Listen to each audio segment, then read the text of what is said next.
Has a game ever made you experience true dread? I don't just mean fear, I mean that sinking feeling in your gut as you realize that something terrible's coming and there's nothing you can do about it. Many games like to elicit fear or anxiety in the player, whether it be by manipulating your means of defense, the art direction and design of the monsters, or the ever-popular jump scare. But there's not many out there that succeed in making you feel uneasy. The creeping thought in your mind that stays with you long after you put down the controller. The kind of gripping existential horror that doesn't just happen to the character in the game, but stretches beyond the screen. Let's take a look at a few of our favorite games that do this better than others. An absolute classic in the horror gaming scene, and with good reason, Amnesia: The Dark Descent is a blueprint for games that look to inspire dread in the player. Having been released almost 14 years ago, this game is still a horrifying experience, and it perfectly encapsulates that sense of dread. With no weapons and no way to fight back against the terrifying monsters lurking the corridors, every encounter will leave you scrambling to run and hide. Constantly being stalked and your character's sanity dwindling, you'll be left no choice other than to approach each new area with chills running down your spine. And you'll just have to hope you have enough lantern oil to keep going. In Alien Isolation, you take on the role of Amanda Ripley as you struggle to survive against one of cinema's most disturbing creatures, the Xenomorph. Much like in the more horror-aligned original film, the titular alien is an unstoppable force, clever in how it hunts and only ever deterred, never killed. Being hunted by something so deadly will never fail to elicit dread, especially as you can never be too sure that you've escaped or hidden well enough. I've never played a game that can elicit more fear with a singular blinking dot than this one does with the motion tracker. Surviving in this game of cat and mouse, you'll feel completely powerless as you inch your way through the space station.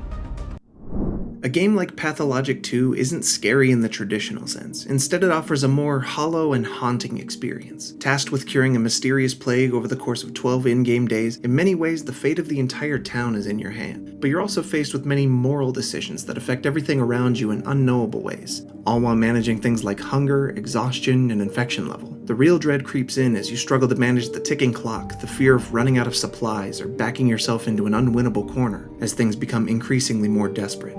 The dreary, melancholic atmosphere hangs over you all throughout the game, and you're left with plenty of time to think about the futility of your struggle as the unknowable threat closes in around you. Thalassophobia is the intense fear of deep bodies of water, and no game plays with this concept more than Subnautica. All alone on an alien planet with nothing but a vast ocean surrounding you, you're tasked with finding resources just to survive. Survival games like this, or even some others like The Forest, already do a great job of instilling dread in the player by forcing you to start out with nothing and struggling against the environment. But you take that familiar formula and put it in an open ocean, prepare to feel lost, alone, and afraid as you begin plunging further into unknowable darkness in search of supplies. The sound design and ambience of the deep water will creep in as you play, as will the unsettling feeling of just how small you are compared to the creatures of the depths. Another game by the team over at Frictional Games, Soma offers a completely different type of dread and terror than Amnesia. You'll still be forced to run and hide from terrifying creatures, but the real dread of Soma is more existential than that. Set in an underwater research facility where humanity is all but extinct and machine life has seemingly taken its place, you're asked to solve puzzles and come to grips with how you managed to wake up here, while piecing together the truth. As you progress in the dilapidated sci-fi facility, you'll come face to face with what it means to be conscious, with themes centering around the concepts of free will, what it means to be alive, and conscious experience as a whole. You'll be thinking about the things you do in this game for days afterward. What does it mean to be human? Can an artificial intelligence gain a sense of self? You'll be constantly probing for answers to these questions, all while the twisted reflections of humanity continue to hunt you down.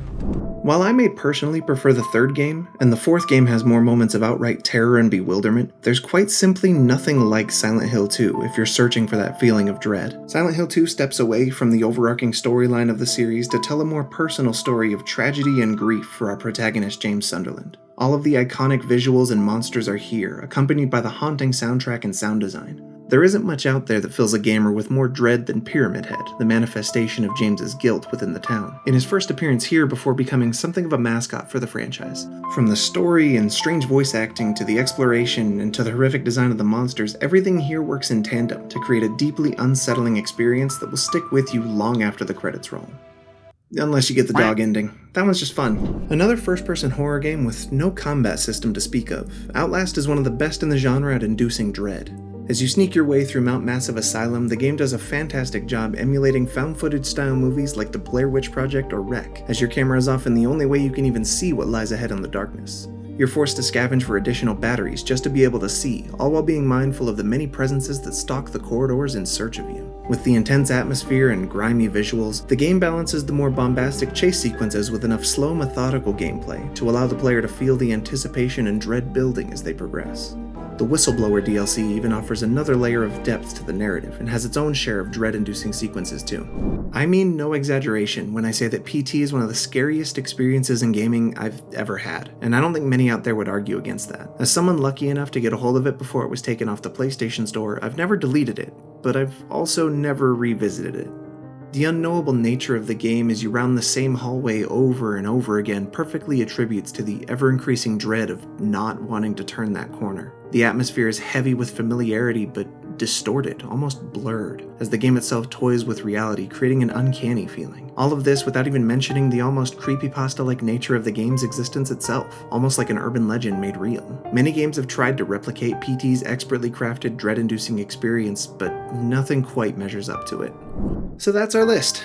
There's plenty of other games that offer the same type of intrinsic fear to the player, and plenty more that we wanted to include here, but this felt like a good start. Are there any games you think we overlooked? Any gaming experiences that left you afraid of the dark or solemnly questioning your existence? Let us know in the comments below, and we might revisit this topic. Either way, thank you all so much for watching. Make sure to leave a like and subscribe to The Gamer for more lists like these.